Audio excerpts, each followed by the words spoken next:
আসসালামু আলাইকুম সুপ্রিয় শিক্ষার্থী, আশা করি আপনারা সকলে অনেক ভালো আছেন এবং সুস্থ আছেন। আপনাদের চাহিদার উপরেই নির্ভর করে আবারও শুরু করতে যাচ্ছি আমাদের জাহাঙ্গীরনগর বিশ্ববিদ্যালয়ের আইকিউ স্পেশাল ক্লাস।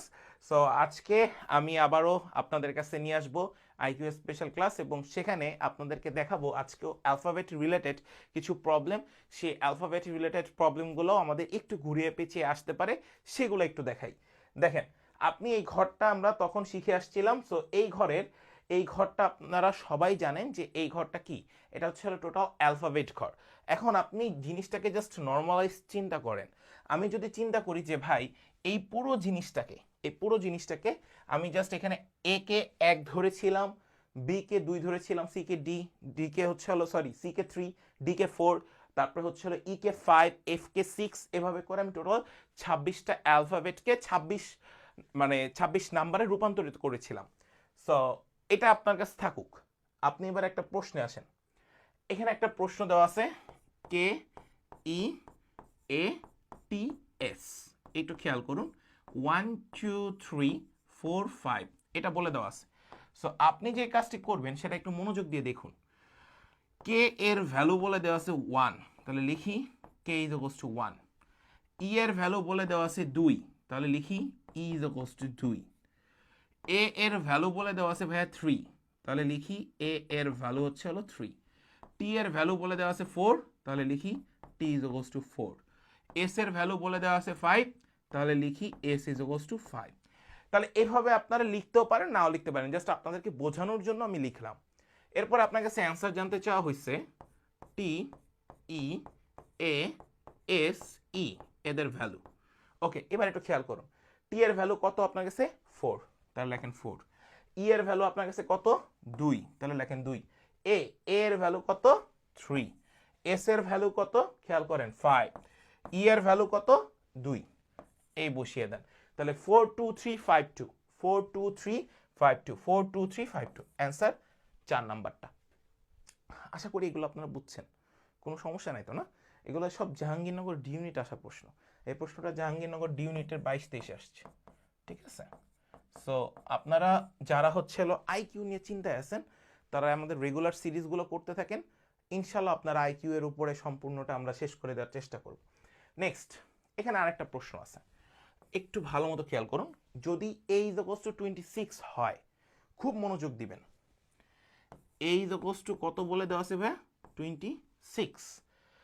এখন আমরা একদম শুরুতে প্রথম ক্লাসে আমরা জেনেছিলাম এ হচ্ছে অ্যালফাবেট, অর্থাৎ ইংলিশ যে অ্যালফাবেটগুলো রয়েছে সেই অ্যালফাবেটের প্রথম ওয়ার্ড, মানে প্রথম যে বর্ণটা সেটা প্রথম অ্যালফাবেট। সো সেখানে এ কে আমরা ধরেছিলাম 1, বাট তারা এখানে এ কে ধরেছে 26, অর্থাৎ একটু মনোযোগ হবেন। এইখানে আমরা এবার সরি এইখানে আমরা এবার উল্টোভাবে চিন্তা করব। উল্টোভাবে কি মানে ভাইয়া? বুঝি নেই তো।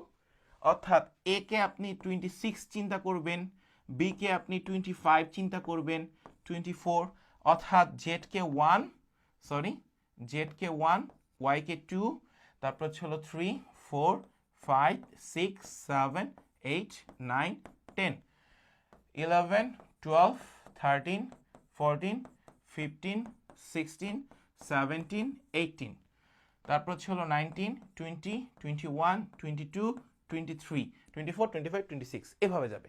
অর্থাৎ এবার রিভার্স করেছি।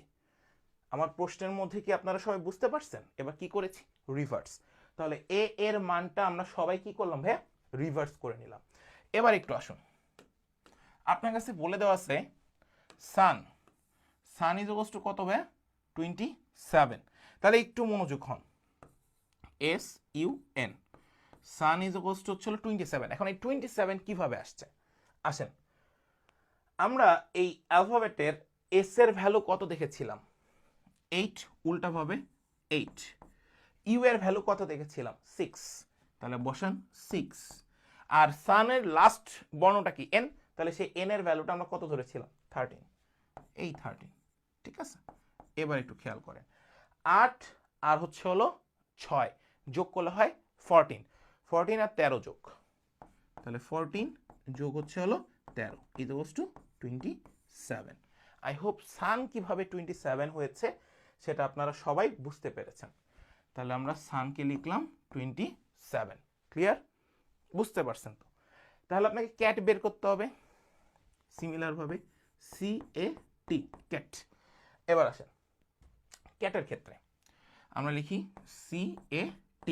তাহলে এখানে খেয়াল করেন সি এর ভ্যালু কত ভাইয়া 24, উল্টাভাবে যখন নেবেন রিভার্স 24। এর ভ্যালু কত ভাইয়া 26, তাহলে লিখে ফেলেন 26 প্লাস টি এর ভ্যালু কত ভাইয়া একটু খেয়াল করেন 7, তাহলে লিখে ফেলেন 7। তাহলে এই দুইটাকে যোগ করলে হয় 50 আর এটা হয় 57। ওকে, তাহলে আমরা এখানে পেয়ে গেছি 57। অ্যান্সার কোথায় আছে 3 নাম্বার। আই হোপ যে এই পর্যন্ত আপনারা সবাই ক্লিয়ার হয়েছেন, আশা করি, ঠিক না? এই পর্যন্ত আপনারা সবাই ক্লিয়ার হয়েছেন। নেক্সট চলে আসেন, এখানে আরেকটা প্রশ্ন আছে। যদি KITE ইকুয়ালস টু হচ্ছে হলো 45 হয়। আচ্ছা, এবার একটু খেয়াল করেন KITE ইকুয়ালস টু 45 বলেছে, ঠিক আছে? এখন এদের এই বর্ণের একটা অবস্থান আছে না, প্রত্যেকটা বর্ণের অবস্থান। এখন এই 45 কিভাবে হয়েছে একটু মনোযোগ সহকারে দেখবেন যে এটা কিভাবে হয়েছে। আমরা একটু গুনি ABCDEFGHIJK, কে কত নাম্বার আছে ভাই 11 নাম্বার অ্যালফাবেট, তাহলে 11। এবার কিন্তু রিভার্স না, এবার সঠিকভাবেই করতেছি, দেখি একটু হয় কিনা। আই ABCDEFGHI কত নাম্বার ভাই 9, তাহলে লিখে ফেলেন 9। আমি কিন্তু আপনাদেরকে বোঝানোর জন্য এভাবে যোগ করতেছি, এটা একটু মাথায় রাখবেন 9। এরপরে খেয়াল করেন টি, আবারও আই এখানে, ঠিক আছে? ABCDEFGHI JKLMNOPQRST, তাহলে টি এর ভ্যালুটা আমাদের কাছে কত আছে একটু খেয়াল করেন এখানে, ঠিক আছে? 1 2 3 4 5 6 7 8 9 10 11 12 13 14 15 16 17 18 19 20, তাহলে টি এর ভ্যালু আমাদের কাছে আছে কত ভাই 20, তাহলে লিখে ফেলেন 20 প্লাস হচ্ছে হলো এর ভ্যালু কত 5। তাহলে এবার আসেন এইটার এটা যোগ করলে হয় 20 আর 20 যোগ করলে হয়ে যাবে হচ্ছে হলো 40 আর 5 কে যোগ করলে হবে 45।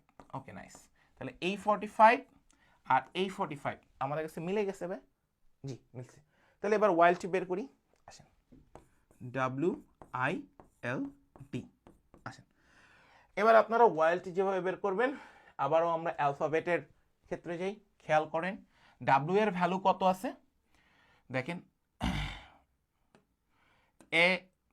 1 2 3 4 5 6 7 8 9 10 11 12 13 14 15 16 17 18 19 20 21 22 23। তাহলে আমরা একটু লিখি ওয়াইল্ড WILD, তাহলে আমরা কত পাচ্ছি ভাই 23। আই এর ভ্যালু পাবো 9, এল এর ভ্যালু কত পাবো ভাই 12, ডি এর ভ্যালু কত 4। এটা আপনারা সবাই জানেন, আমি কিন্তু আপনাদেরকে বারবার শিখাচ্ছি, সো এগুলো একটু মনে রাখবেন। এই অ্যালফাবেট থেকে একটা প্রশ্ন ডি ইউনিটে 100% শিওর কমন পাবেন। তাহলে এবার একটু এখানে যোগ করে ফেলি ওয়াইল্ডের হিসাবটা, দেখেন 23 আর হচ্ছে হলো 23 আর হচ্ছে হলো 12 যদি যোগ করি তাহলে হয়ে যাবে হচ্ছে হলো 35 এর সাথে এটা যদি যোগ করেন 4 তাহলে হবে 39, আর 39 এর সাথে যদি 9 যোগ করে ফেলেন তাহলে হয়ে যাবে 48। তাহলে আসেন আমরা এবার 48 পেয়ে গেছি, ওয়াইল্ডের ভ্যালু 48। অ্যান্সার কত নাম্বার 3 নাম্বার। আশা করি বিগত 6 বছরের এই অ্যালফাবেট থেকে জাহাঙ্গীরনগর বিশ্ববিদ্যালয়ের জি ইউনিটে যেই টাইপের প্রশ্নগুলো এসেছিল সবগুলো প্রশ্নের ব্যাখ্যা সহ সমাধান করে দিয়েছি আইকিউতে। আশা করি নেক্সট যদি তোমরা আরেকটা সিরিজ চাও যে নতুন টাইপের উপরে সিরিজ, তাহলে সেটার উপরে আমরা ইনশাল্লাহ আবার হাজির হব। সো আজকে এই পর্যন্তই, সবাই ভালো থাকো, সুস্থ থাকো, দেখা হবে তোমাদের সাথে। এবং আরেকটা কথা বলে দিচ্ছি, আমাদের কিন্তু জাহাঙ্গীরনগর বিশ্ববিদ্যালয়ের ডি ইউনিটের ক্র্যাক কোর্সে ভর্তি চলছে, যেখানে মেন্টর হিসেবে থাকবে আমাদের টপ করা ভাইয়ারা এবং আপুরা, ঠিক আছে, জাহাঙ্গীরনগর বিশ্ববিদ্যালয়ের ইউনিটে কিন্তু, ওকে। সেখানে কিন্তু আমরা থাকবো না, সেখানে জাহাঙ্গীরনগর বিশ্ববিদ্যালয়ের টপ করা ভাইয়া এবং আপুরা তোমাদেরকে ক্লাস নিবে এবং পরীক্ষা নিচ্ছে, রেগুলার পরীক্ষাও চলছে।